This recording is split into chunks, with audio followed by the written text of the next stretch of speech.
You are listening to the IFH Podcast Network. For more amazing filmmaking and screenwriting podcasts, just go to ifhpodcastnetwork.com. Welcome to Filmmaking Conversations with Damian Swaby. Listen to conversations with award-winning filmmakers, directors from the golden age of television, and creatives from the indie film community who continue to inspire the next generation of filmmakers. And now, over to your host, Damian Swaby. Everyone remembers Daphne Maxwell Reid as an iconic TV mum of the 1990s from her 3 seasons as Aunt Vivian on The Fresh Prince of Bel-Air. And Daphne couldn't be more excited when the cast of The Fresh Prince of Bel-Air reunited 30 years later for an unscripted reunion special that aired on HBO Max last November. These days, Reid is a Renaissance woman, respected artist and designer, and education activist. Working from her home in Virginia and still happily married to pioneering television actor, producer, writer, director Tim Reid. Breaking new barriers is nothing new to Reid, who decades ago became the first African-American homecoming queen at Northwestern University. And shortly after that, she became the first African-American woman to appear on the cover of Glamour magazine. She keeps busy as a spokesperson for Virginia State University, a historically black college, doing outreach, public relations, and speaking engagements that allow her to preach the importance of education and career prep for students of color. A thoughtful, inspiring, and fascinating professional with over 5 decades of experience, Daphne Reid demonstrates that mastering a new skill is always possible for an artist with a generous spirit and self-determination. Hi, Daphne. How are you today? I'm very well today. How are you, Damian? I'm doing good. I've had a great day, and now I'm here with you, and we're about to do this podcast, so I'm happy. Excellent. Excellent stuff indeed. So I've been watching your work for so many years now. It's an absolute pleasure having you on the podcast, and I've luckily found out a lot about your creative spirit and your creative journey, because I thought you were an actress who done loads of great television stuff. You've made clothes. You're an awesome chef. I wish you were here some days when I feel like waffles. I know you can really make those. And photography as well, amongst other things. So you started your creative journey at how old would you say? I think out of the womb, I started creating.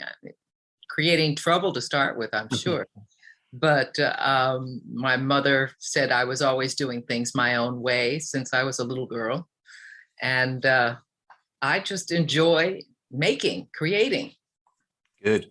And what were the first type of things you were creating? And did you have creatives in your home that would have helped nurture and influence you as a creative? Yes, my mother was a creative. She was a seamstress and a great cook and an all-around great gal.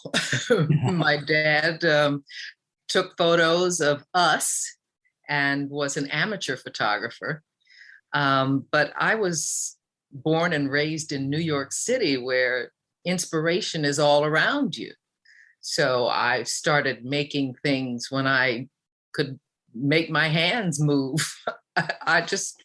We make things from straws. We make things from toothpicks. We make things. I was surrounded by people who could take a pecan and make a mouse out of it. I mean, those kinds of things. I was always inspired by what my cousin could do, who lived with us. And she was quite the creative, and she taught me how to knit and crochet. And she used to make little stuffed toys. I could anything with hands I could do. We made 3-dimensional stars out of straws. Everything was creative. Excellent. And New York, I've been there before. I see what you mean. It's an amazing place. And I can see how creative juices can get flowing in such a huge, brilliant city. But what part of New York did you grow up in? In Manhattan, right on the west side, right across the street from where they built Lincoln Center. Manhattan. I like Manhattan. And was there a school there you would go to help develop your creative Juicy? I went to lots of different schools. No, and it wasn't for creative. It was for the mental education stuff. I was a good student. I was smart. And I used that as well as my creative.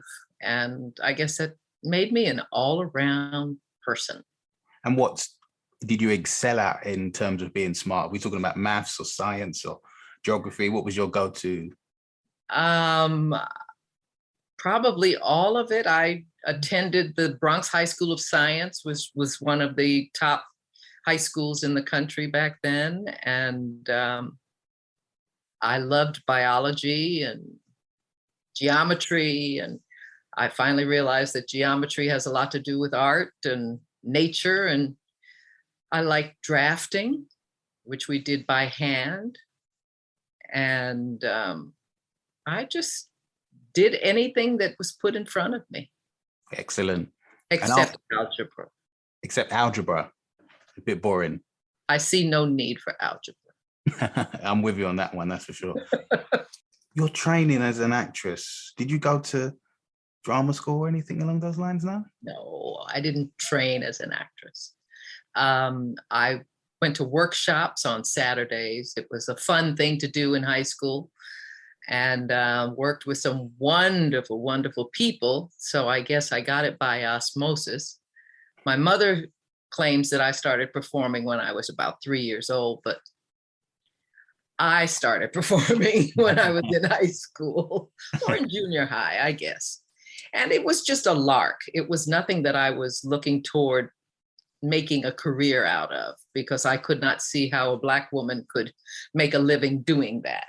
So I didn't pursue that as a career option. So when you went to these workshops, what were the type of things you learned and enjoyed being there? We were doing improvisation and we were making things up. We were learning movement. We were learning about different playwrights who were kind of blooming at the time. Black theater. Douglas Turner Ward was writing wonderful plays. We were doing scenes from different plays. And I was working with professional artists who did theater and did film and taught us a lot. When did it get to the point when you thought to yourself, I actually can make a career out of this? When somebody hired me to do it. Oh, and that was many years later. I had graduated from college. I had had a modeling career, and Robert Conrad came to Chicago to shoot a new series and cast me in the series. And I was able to step up to the plate with the knowledge that I had and the professionalism that I had. And that was the beginning of my career. So what was it like for you going to a university that you felt was pretty much non-Black? How did that experience affect you? Didn't affect me at all. I got a great education. I didn't accept their racism. I mean, I just considered them ignorant and went on about my life.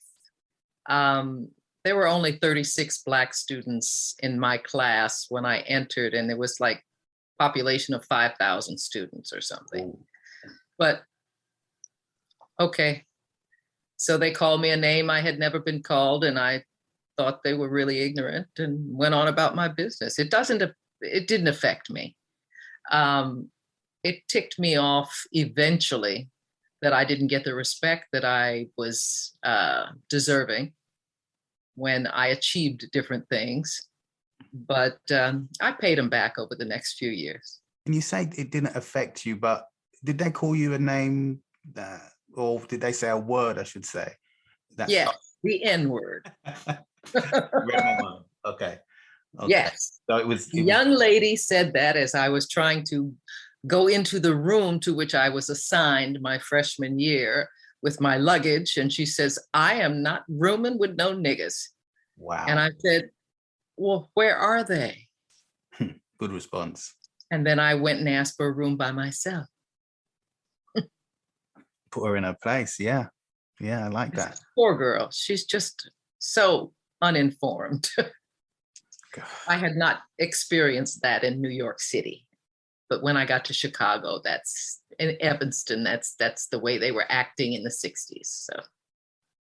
So after your first appearances on TV in an acting capacity on Duke, what was next for you and how did that go? I moved out to Los Angeles from Chicago, and Robert Conrad was out there doing another show called The Coach of the Year or A Man Called Sloan, and he just kept hiring me, and I was able to get an agent. Good. And I was in LA at a time where they were looking for somebody like me to pepper up their television screens. So I just constantly worked. I did Hill Street Blues and A-Team and all sorts of little TV shows back then. It was fun. I had a great time. The A-Team is a classic, iconic show. It used to be on Saturday evenings over here, and everyone big show. Did you enjoy doing that show in particular? Is there any story you can tell us about you had in that show? Oh, there were a couple of stories. One episode I did with them, I had to carry a monkey around on my hip most of the time, and the monkey was always pulling at my hair. It was annoying, but I got through the episode. And another time I was supposed to kiss Mr. T, and he was very afraid of me having to kiss him. Why? So I told him to relax, and I kissed him on his forehead. And that was that. Then he could relax. He was not for kissing me, which is okay. That's interesting. I thought two stories from the A-Team. 2 stories from the A-Team. Thank you. I thought he'd be up for it, but I've never met him. I don't know. I just assumed that would be the case. No, he was very shy. But in terms of film and television, you don't always appear in front of the camera. You were once a part of a studio that you created with your husband, as far as I'm aware.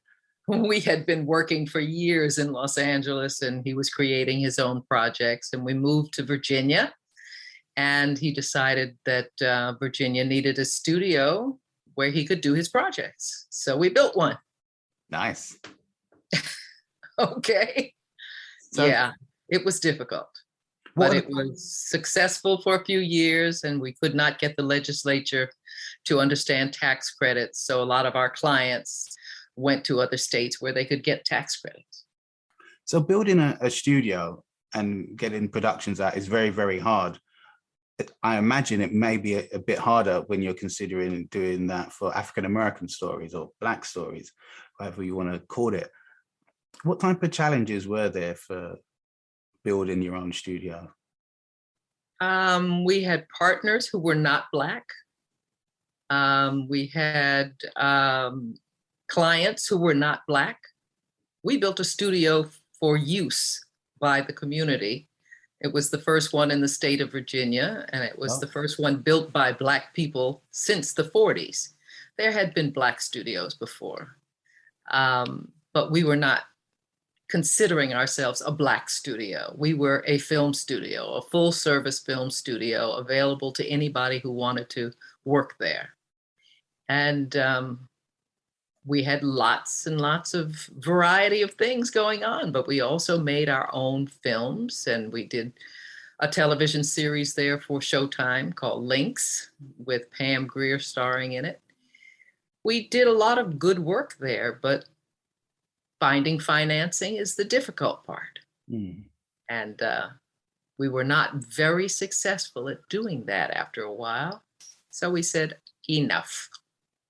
We'll pare down. We sold the studio. That's fair. Yep. After such success and everything, I can see why you would think without the financing, it can become a huge problem. I watched some of Lynx on the YouTube, and I really found it quite exciting because I recognized so many members of the cast straight away. I was like, wow, like this is great. And I love the ideas behind it because I hadn't quite seen anything like that before. Yeah, we do a lot of things that people have never seen before, and they're either totally shocked or totally embraced. So traveling is a large part of you, it sounds like, and it helps you create. When you take your camera out with you and you go traveling and take some beautiful photos and everything, how does that type of life as a creative compare to life as an actress? I have so many interests that I love to pursue that being an actress, you have to wait to be chosen. Yeah. You have to wait to be picked to be on a show, unless you're creating your own shows. I don't create shows, so I have to wait to be chosen. And in the meantime, there are a lot of things I love to do. So I do them. Great. And sometimes acting gets in the way. Oh, okay. Or photography gets in the way of acting, or sewing gets in the way of photography. I've got a lot of different interests and love to spend the time to explore how I can manifest through these gifts that I've been given. So, so out of these gifts, if you're in a situation where you have to choose sewing or photography, which would you prefer to normally go to? Fun! Yeah. Yeah. We have a ball. It's a wonderful life of interpersonal relationships and finding ways to express ideas. It's great. So was it an 8-hour day on set 5 days a week? Or? Sometimes no, you go in on Monday for maybe 2 hours. You read the script and you tell the writers how to fix it. And then you go home.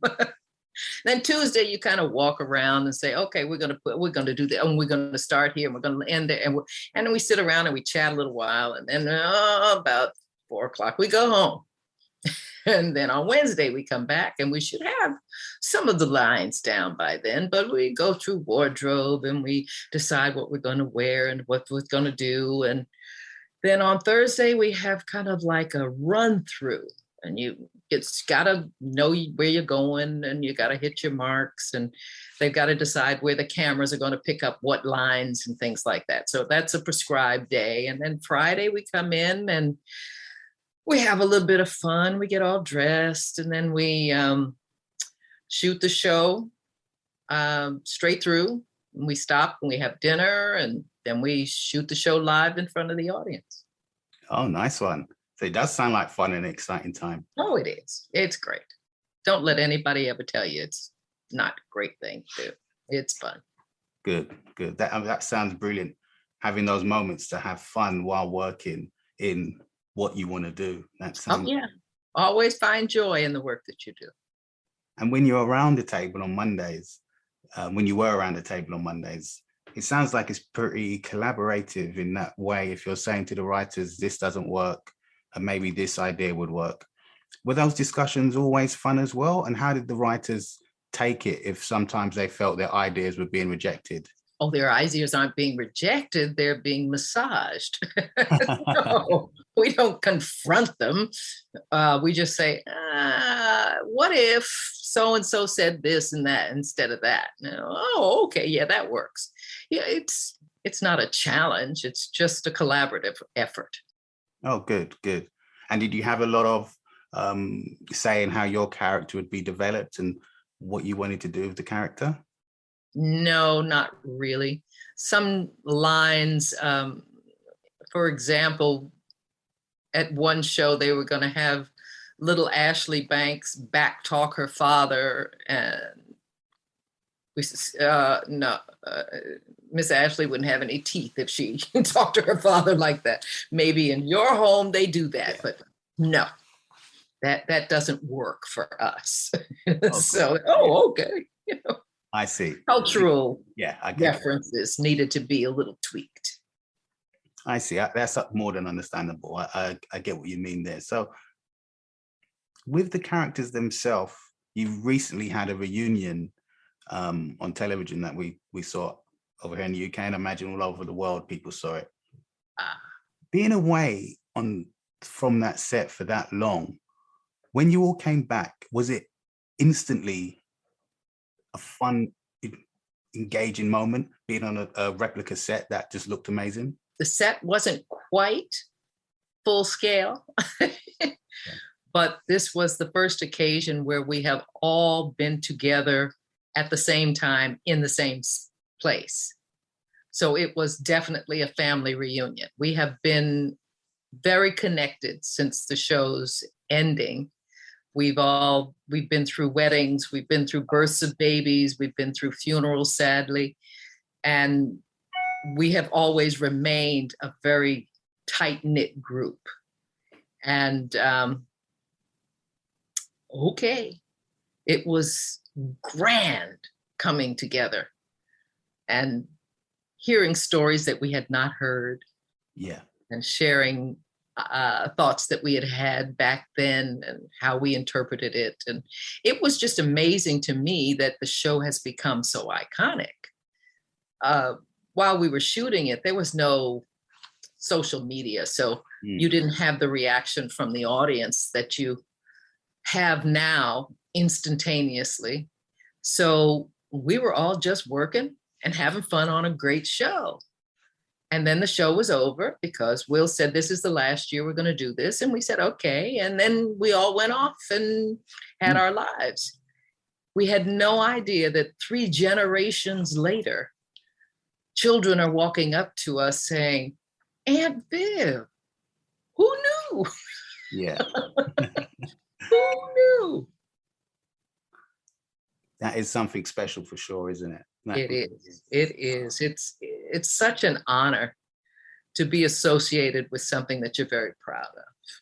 And when you got the opportunity again to be on, well, it's not the opportunity again, but the opportunity to be on Bel-Air, this remade, reversion, it kind of blows my mind when I see Carlton in it now. I'm just like, wow, this modern Carlton is, I wouldn't want to stand in his way, that's for sure.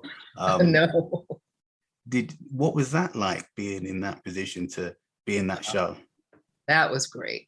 I had seen the show and the characters were so well crafted and the actors are so good. And the shooting, it's so cinematic. It's just so beautifully done. And when Will asked, he said, I want to surprise the cast by having some of you OGs come and be on the show. I said, oh, that sounds like fun. And they made it happen. It was a joy. It was an honor to be asked to be a part of that and to feel the respect that cast had for our work back then and how they want to carry on the legacy of having a good show. And how do you feel about the different version of the show? I think it's brilliantly done. I'm proud of the creators and all the people behind the scenes because it is a multiracial, young, vibrant group of people who are putting out good work. And that's all I look for in a television show is honesty and good work. I don't want people just passing through and just, hey, they are committed to creating an environment and to show us a 360-degree look at each one of these characters, which we did not have time to do in a half-hour sitcom. We had to deal with the situation and how we each had a different way of coming at that situation. And that was well defined, but it wasn't character defining. It was reaction defining. That's a great way to put it. And when you were on the new version of the show, seeing someone else play Aunt Viv, I mean, what was that experience like? Oh, she's a dream. She's just so wonderful. And she was so tickled when she first met me that she just started laughing and crying and hugging me. And I just thought it was so sweet. So I really, really like her performance and the way she carries herself. I love the way she carries herself. So I told her, you are now Aunt Viv 3.0. 3.0, I like that. That's great. It's a great way to put it. And in terms of television, which you're so well renowned for, have you got anything in the pipeline? I don't know why. When I heard you mention it, I think I did. I could have got my notes wrong again, so forgive me if I have. You mentioned This Is Us. I love that show. Yes, that's the show. I mean, a show like that, what I'm getting to is a Do you have shows that you love and that you're inspired by, like This Is Us? Yeah, it's a great show. I don't usually get inspired by television. My inspiration comes more from real life than from the depicted life. I try to be present and get my inspiration from what is happening around me and to me now, rather than reaching back and hoping for the past or reaching toward the future, which nobody can predict. Mm-hmm. So my inspiration mostly comes from my gut and from what I see around me in the present. And your book, Grace, Soul, and Motherwit. Yes. Tell us about that, because you've written some books, and I'm interested to know about this one. I have been collecting recipes from people that I've worked with, from family members, from different places that I've been, and I've done it for 40 years.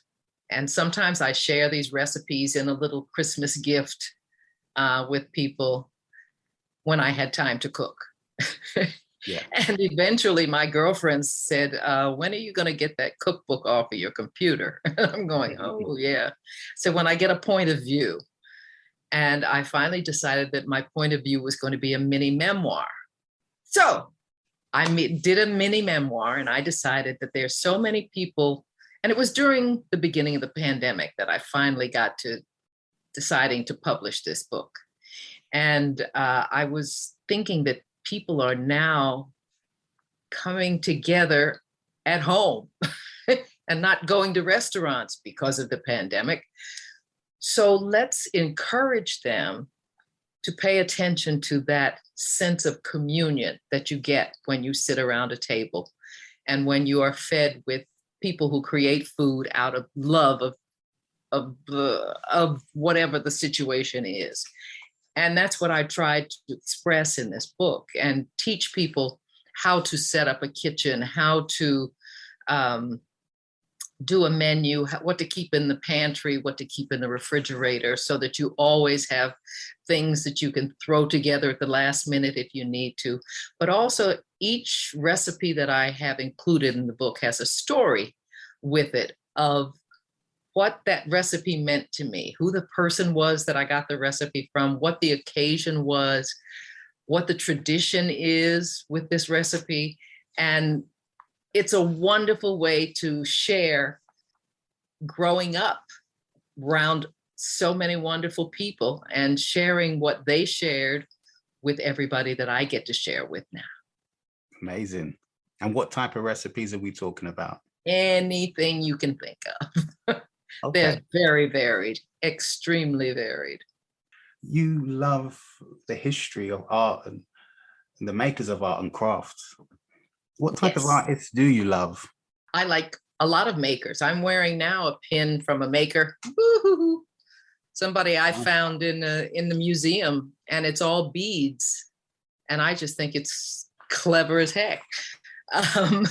But my focus in my photography on the makers is on doors. And I like the craftsmanship, and I like what nature has done to a door. And I like textures and colors, and I'm drawn to the details of architecture. So that's what I choose to photograph, that and flowers and landscape kind of things. So I grab a shot of something that catches my eye. I only take one picture of a door. I don't light it. I let God light it. Take one shot, that's it. And I want you to see what I saw in that door at that moment.